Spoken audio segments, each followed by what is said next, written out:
lisons dans 2 Timothée au chapitre 3 et versets 1 et 2. « Sache que dans les derniers jours, il y aura des temps difficiles, car les hommes seront égoïstes, amis de l'argent. » L'égoïsme dans la vie chrétienne et dans le monde en général est vraiment un grand problème et plus le temps avance et plus on réalise que les gens sont totalement égoïstes.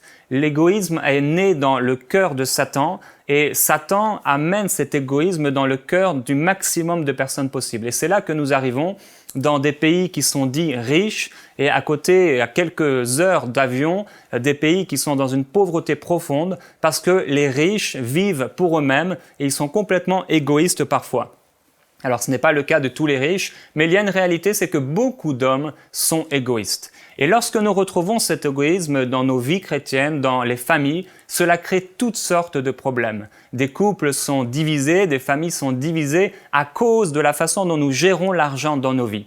Dans Jacques, au chapitre 4 et au verset 1, il est écrit « D'où proviennent les conflits et les querelles entre vous? N'est-ce pas des désirs égoïstes qui combattent sans cesse en vous ?»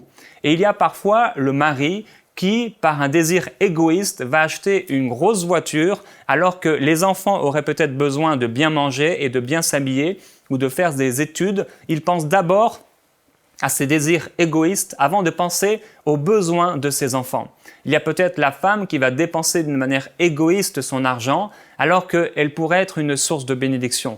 Il y a aussi peut-être nous, en tant qu'individus, qui pensons seulement à notre maison, à notre voiture, à ce que nous voulons faire, à nos vacances, en oubliant de s'abaisser pour le pauvre.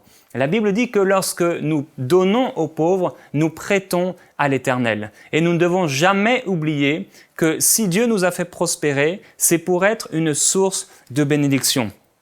Jésus a dit que si lui, le Seigneur et le Maître, nous a lavé les pieds, nous devrions nous aussi devoir nous laver les pieds. Et c'est vraiment le modèle de Jésus, c'est que mon argent doit être une source de bénédiction. La Bible dit aussi dans 1 Corinthiens 13,5 que l'amour ne fait rien d'inconvenant.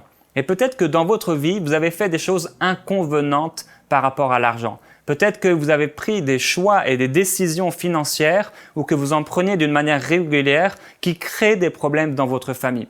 Peut-être que vous dépensez tout votre argent pour vos propres loisirs et vous oubliez votre famille, vous oubliez vos enfants, vous oubliez l'Église de Dieu, vous oubliez le royaume de Dieu. Et Dieu vous adresse un message aujourd'hui que chacun de vous, au lieu de songer seulement à lui-même, recherche aussi les intérêts des autres. Et c'est mon exhortation pour vous aujourd'hui, que vous puissiez, avant de rechercher à satisfaire vos propres besoins, rechercher à satisfaire les besoins du royaume de Dieu.